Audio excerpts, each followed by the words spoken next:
Ladies and gentlemen, as we begin our services here this afternoon, we would kindly ask everyone to please turn off or silence all electronic devices. Thank you.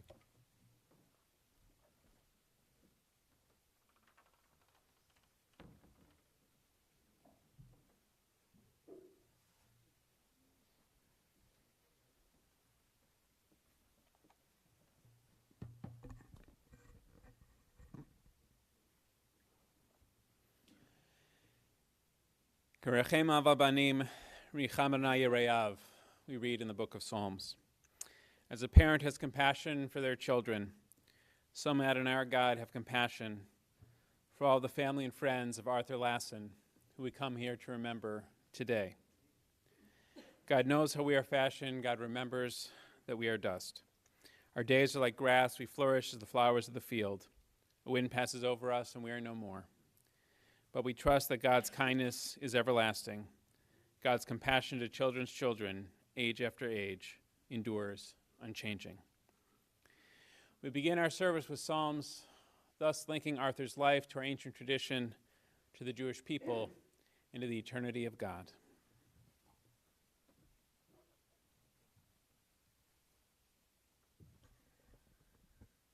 Shir lama'alot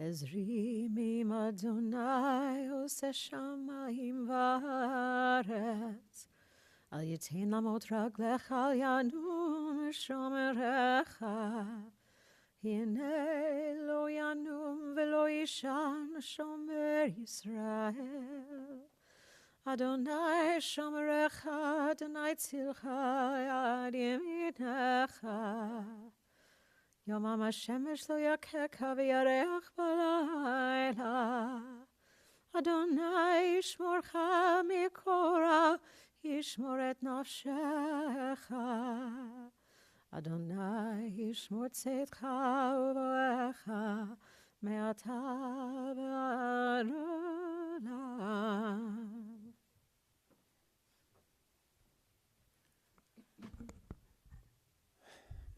I will lift my eyes to the mountains, from where will my help come? This is a question the psalmist asked thousands of years ago, perhaps at a time of sorrow like this one. And here was his answer. My help comes from Adonai, maker of heaven and earth. God will not let your foot give way, your guardian will not slumber. For the guardian of Israel neither slumbers nor sleeps. Adonai is your protection, our guardian at your right hand. By day the sun will not strike you, nor the moon by night. Adonai will guard you from harm and guard your soul. For Adonai guards your going out and coming in, now and forever. Mizmor LeDavid. Adonai roi lo echzar. Bino deshe yarabitzeni ame menuchot tinahaleni.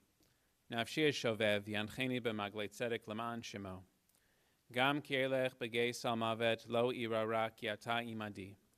Shiftecha mishantecha heme nachamuni. Taroch lefanai shulchan neged sorai. Dishanta v'shemen roshi kosi rivaya. Ach tov v'chesed yirufuni koyeme chayai. V'shavti b'veit Adonai leorech yamim. Those are the Hebrew words of Psalm 23, also known as the Shepherd's Psalm, a psalm that guides us through difficult moments like this one. And I invite you, if you'd like, to join me as we recite it in English. The Lord is my shepherd, I shall not want. He maketh me to lie down in green pastures. He leadeth me beside the still waters. He restoreth my soul. He guideth me in straight paths for his name's sake. Yea, though I walk through the valley of the shadow of death, I will fear no evil, for thou art with me. Thy rod and thy staff, they comfort me. Thou preparest a table before me in the presence of mine enemies. Thou hast anointed my head with oil, my cup runneth over. Surely goodness and mercy shall follow me all the days of my life, and I shall dwell in the house of the Lord forever. In synagogue on Shabbat this week, we'll begin reading the fourth book of the Torah, the book of Bamidbar, the book of Numbers. But it's already in the first book of the Torah, the book of Bereshit, that we learn that when a loved one passes away, members of the family come forward to share stories and memories.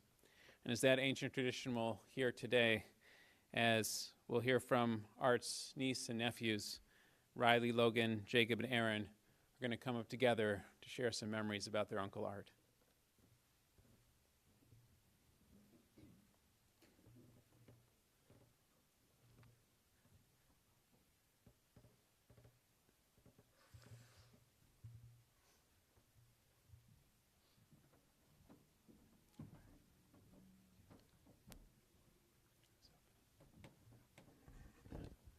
Thank you all for coming.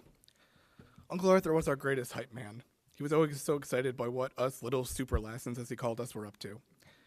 He called me Sparky, and I still have no idea why, but he did the most important thing, which is commit to the bit for 35 years. When I started learning Russian, he used Google Translate to put every card he wrote me into Russian. He made sure to dutifully change his profile pictures to one of us whenever it was our birthday, or to Bubby or Zato on any important date. He always wanted to keep everyone feeling included and remembered. He also wanted to include us in things he thought we would like. My uncle took me to my first professional wrestling event and my first political fundraiser, which I guess are kind of the same thing. And he also got me a wine tasting journal because I showed that I shared interests in some of his favorite hobbies. It was a perfect gift for an 11-year-old. I'm going to miss my Uncle Arthur so much. His support for us all, his humor, and the funniest Christmas cards you'll ever get from a Jewish guy. I love you, Uncle Arthur.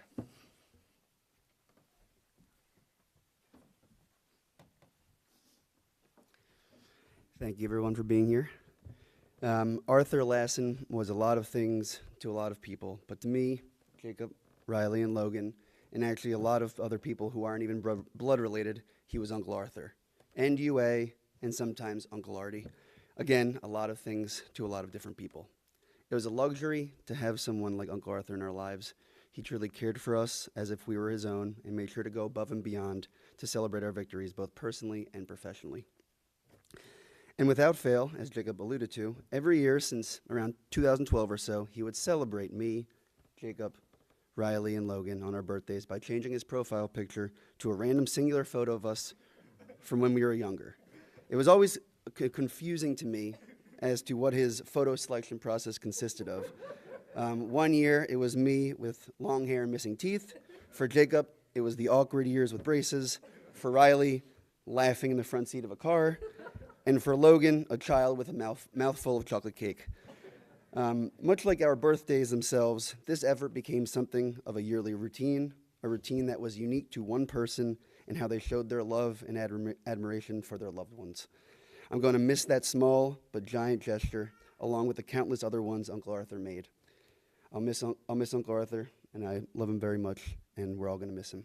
And thank you so much for being here.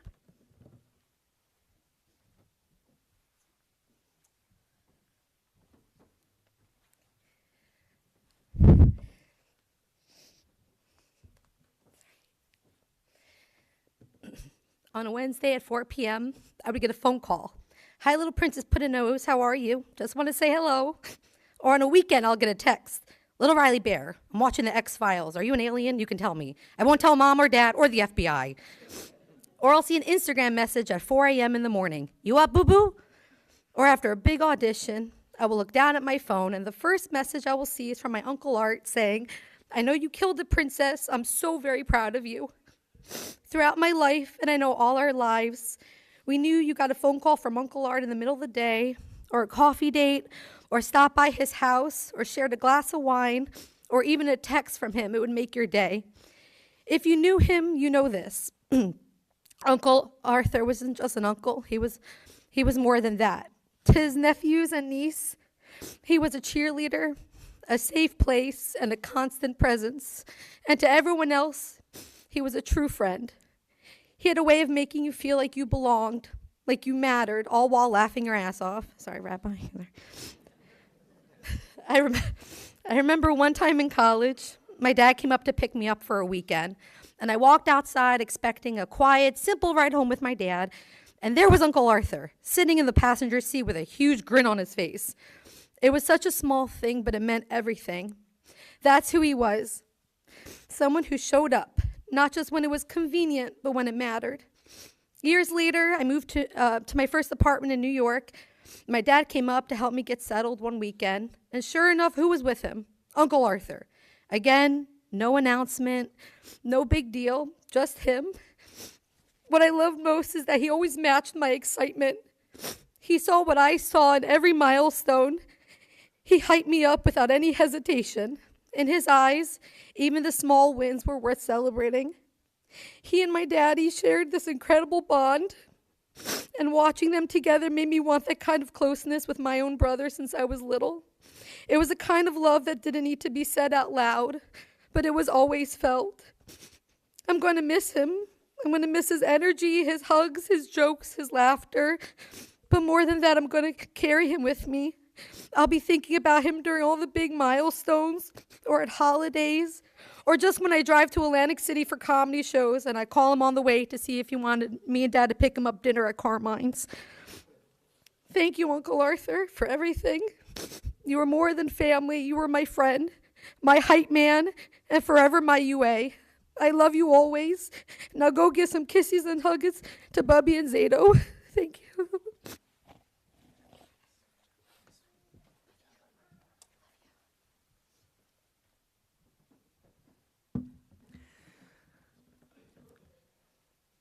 Arthur had a lot of different names to a lot of people. Art, Artie, Uncle Arthur. I can't repeat what my dad would call his brother, but I'll say the way he would say as when we were kids, that is poopy head. To me, he was UA. In writing this, I ended up looking back on a lot of memories, the many cups of coffee at Starbucks, the car rides, holidays, dinners, just hanging out at his house or at the studio.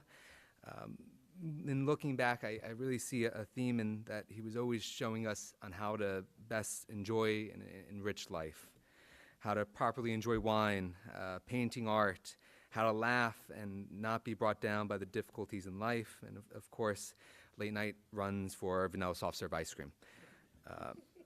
In writing this, I had a hard time picking out stories or jokes, ponies and gerbils that we would joke about, and tasting wine and running to get mail, playing video games, and all these wonderful things. A lot of them needed context or else they just didn't sound right. But I will mention one of the longer running jokes we've had, and that I'm sure many of you have heard at a certain point. From a very young age, it was drilled into me that whenever I was eventually in trouble, that if I was ever in jail and locked up, I would call, not my parents, but I would call Uncle Arthur and say, "Uncle Art, I'm in jail, come bust me out." And this has been a long-running thing, and I'm sure that he had mentioned to the other niece and no? It was just me, I guess, that he thought was going to go to jail. But that's fair. That is fair. And while I want to share many of the more memories of drinking wine, both the excellent and skunked bottles, the oil painting with and without proper ventilation, and of course ice cream runs that may or may not have included punching, your sister in the back seat or punching one another to some degree. But I will say one more thing. And that is, I truly believe that now that UA is gone, that the world has lost a bit of its color. I really should say chroma to be proper. But I can also say that everyone who's spent time with him, the lives are much more colorful at the end. And I love you, UA, and I will miss you so much. Thank you.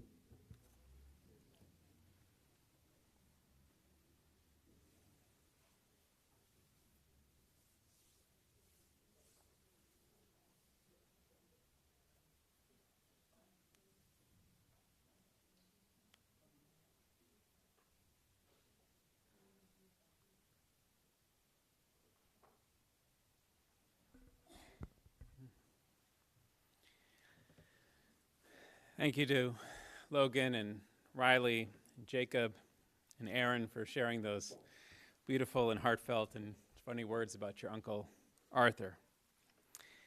You know, last Shabbat, which was the day that Arthur passed away, we announced the coming of the new month, the new Hebrew month of Sivan, which begins tonight.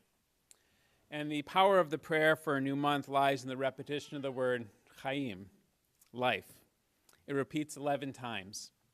We pray for a good life, a peaceful life, a life of blessing, and also a life of chilutz atzamot. It's a strange phrase that our Siddur, our prayer book, translates as physical vitality, but that's not really what it means. Chilutz atzamot really is that we're asking God that we live the days of the coming month, by extension the years of our life, with passion, with love, with enthusiasm. And that's exactly how Arthur Lassin lived his life. Though we wish that he had more time with us, we were comforted by knowing that despite his health challenges, his spirit and creativity touched everyone who knew him, especially his family.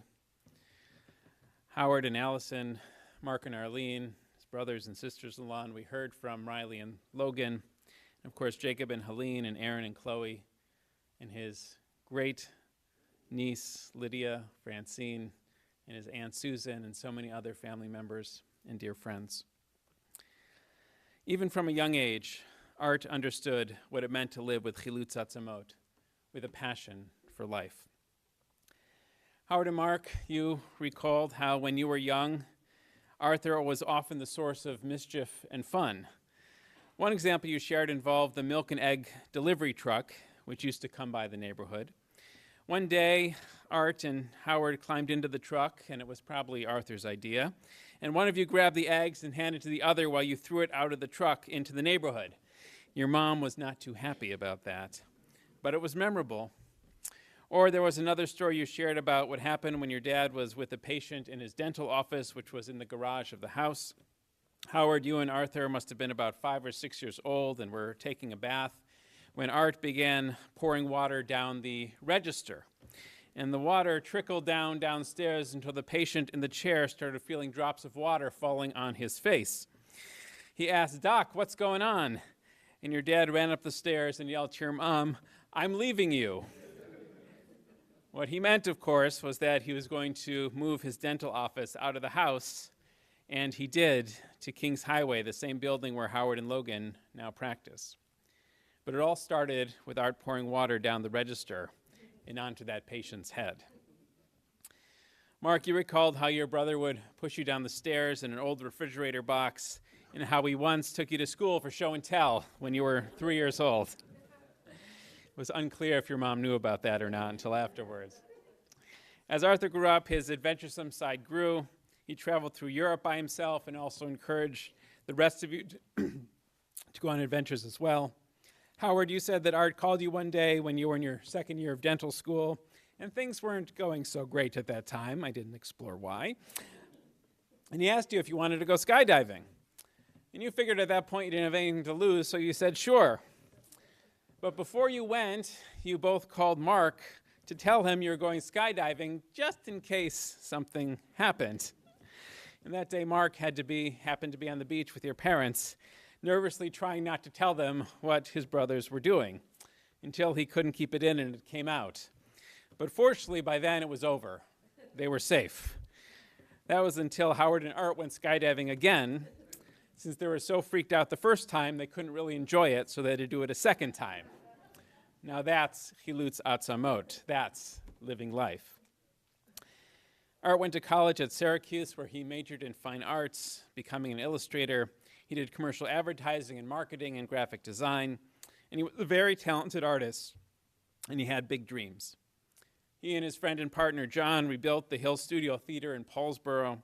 They gutted it to make a soundstage for motion pictures and commercials and brought some pretty big acts there as well. Phil Collins, Ed McMahon, others. And Art made a lot of friends in his business and dreamed big about what they could do and what he could achieve. He worked with passion, and it truly reflected who he was. But even more important to Art than his business was his family. And as we heard, he was an amazing uncle to his niece and nephews. He picked them up from school, took them to ice cream at the McDonald's drive-thru and to Starbucks, and he could talk with hours about them and make every moment special. Of course, there were text messages and the emails and phone calls just to reach out. And he also celebrated every milestone for them with a gift of wine, a case for each child at their birth and at their bar and bat mitzvah. And when Jacob showed an interest in port, Art got him a case of port for his wedding.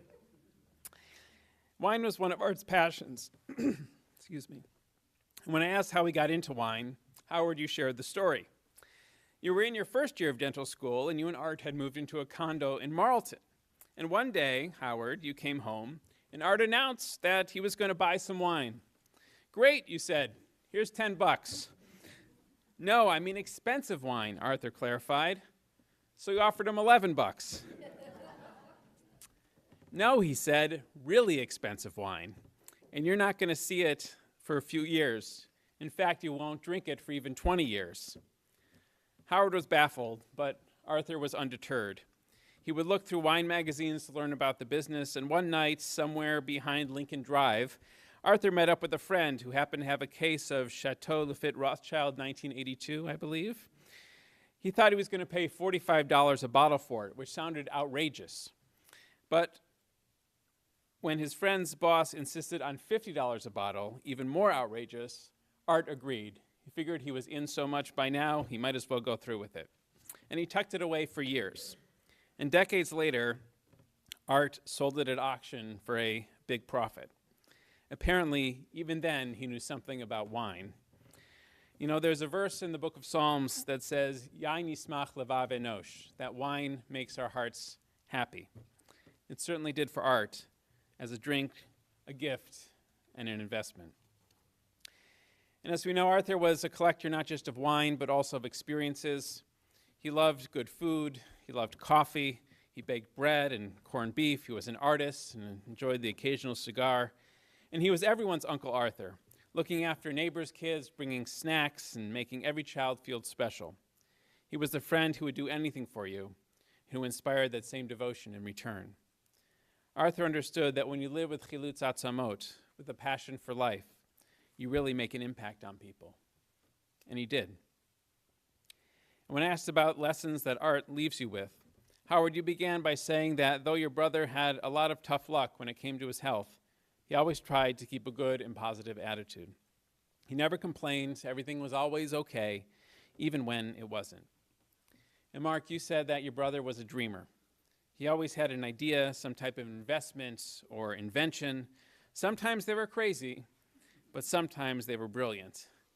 And Allison, you agreed and recalled how Art used to make posters for Riley shows in New York, which encouraged her to dream big. And Arlene, you added that when there were obstacles, Arthur always found a way through them, did everything he could to keep his independence.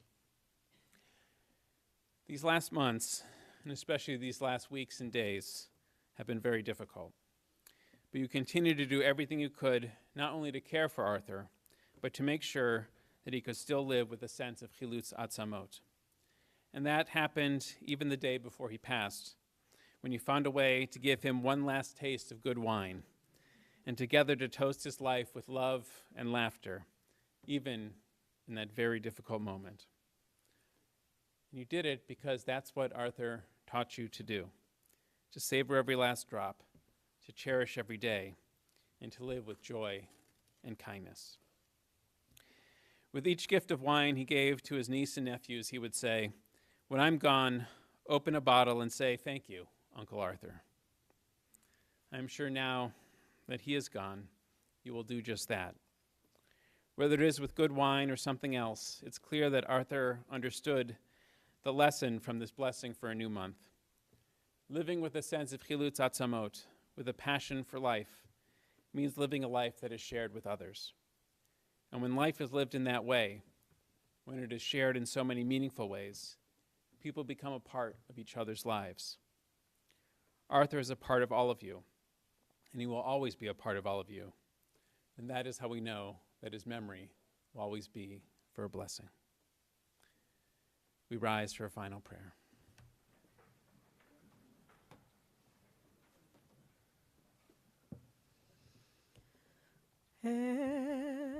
מלא רחמים, שוכן אברהם רמים. המסה מנוחה נכונה תחת כנפי השכינה. במעלות קדושים וטהרים כזוהר הרקיע מזהירים את נשמת אברהם יצחק בן ליפה חיים הלוי שלח לעולמו בגן עדן תהא מנוחתו.